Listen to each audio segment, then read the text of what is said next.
A normal and quiet city, people walk around. But this is just a facade.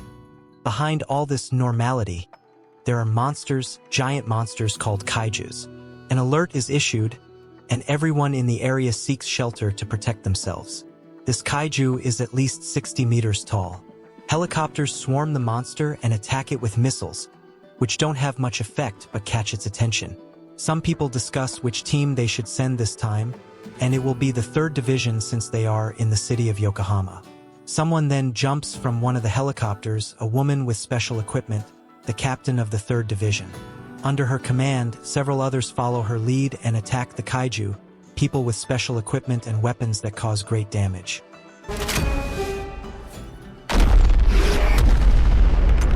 The kaiju is easily defeated by that woman. Later, someone needs to clean up the mess and the remains of the monster, and that's where the cleaning team comes in. That's where we meet Kafka, our dear protagonist who is part of the cleaning team. The 3rd Division of Kaiju Hunters is applauded by the public. They had another victory without any losses. Kafka passes through the crowd.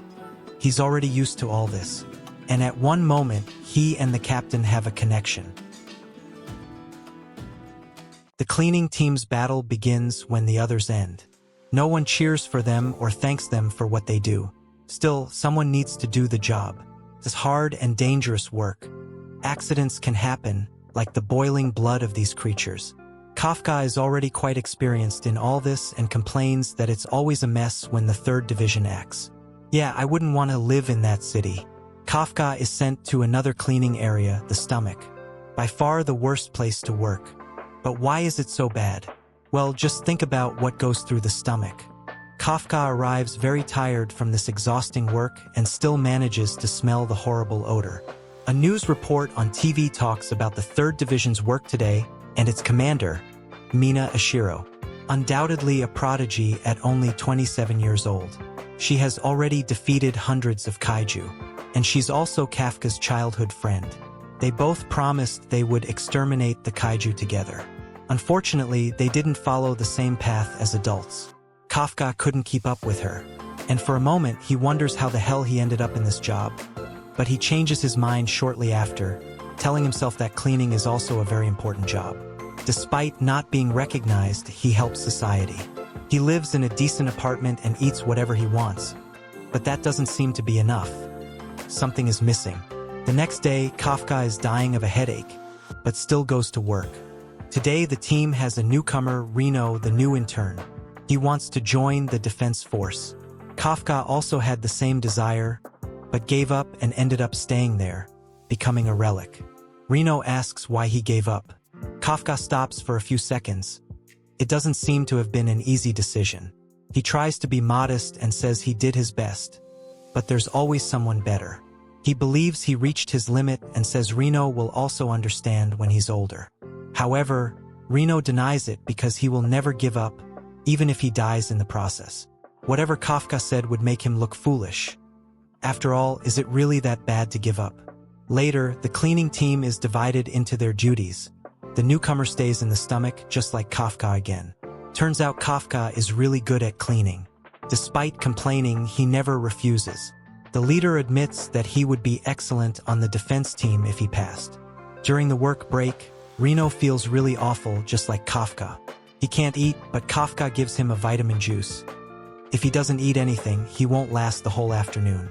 He also offers nose plugs to avoid the stench. Reno doesn't understand anything he says, but decides not to accept. Kafka insists that he uses them and chases after him. The two start to get along at work and manage to finish everything from the worst part. By late afternoon, everyone is leaving. Reno thanks Kafka. Thanks to him, he managed to survive his first day. Reno also says they're going to increase the age limit to 32 in the defense force test. He doesn't want to meddle in Kafka's life, but he really made someone sad when he talked about giving up. Kafka thanks him. Reno is nicer than he seems.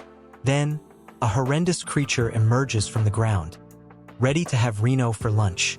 Kafka is quicker and saves him from the bite. Kafka tells Reno to get help. He doesn't want to leave him alone there, but Kafka insists. Reno wants to join the defense team, so he shouldn't die there. Kafka distracts the kaiju pup and the two run through the wreckage of the site. He enters some sort of alley, blocking the monster's entrance due to its size. Kafka runs straight and throws himself through a window.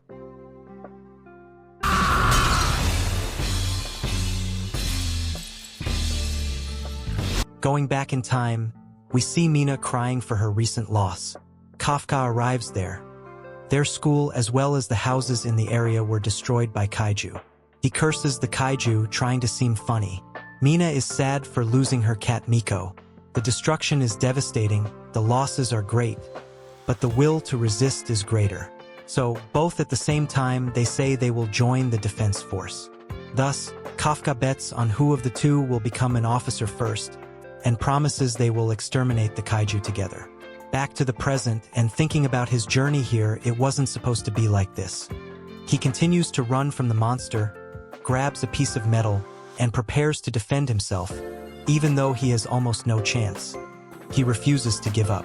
The kaiju easily attacks him, and once again he wonders, how did I get into this situation? His leg is crushed by the monster, and as he's about to be devoured, Reno appears there, attacking the monster. He managed to call for reinforcements, but why is he there?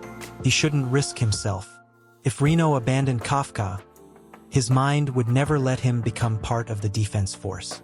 Kafka remembers all the times he failed the tests, the times he felt like trash for not being able to keep up with Mina. He feels useless, he can't protect anything, not even his best friend's cat, not even the kid from his job. And so, the reinforcement arrives.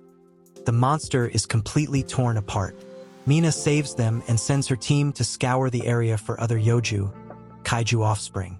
Kafka is stunned, not even blinking. Kafka was hospitalized. He thinks Mina is really amazing. She took down that monster in less than a second. She left him behind a long time ago. Reno calls him, which startles Kafka. He didn't know they were in the same room. Reno says Kafka acted like a hero against that monster, and he should indeed try to join the defense force again. Kafka is tired of lying to himself. He thanks Reno and is determined to keep trying. Then, a strange creature watches him flying in front of him, saying it found him. Before Kafka could say anything, the creature enters his mouth, merging with his body, gradually changing him more and more. And in the end, Kafka becomes the man who turned into a kaiju.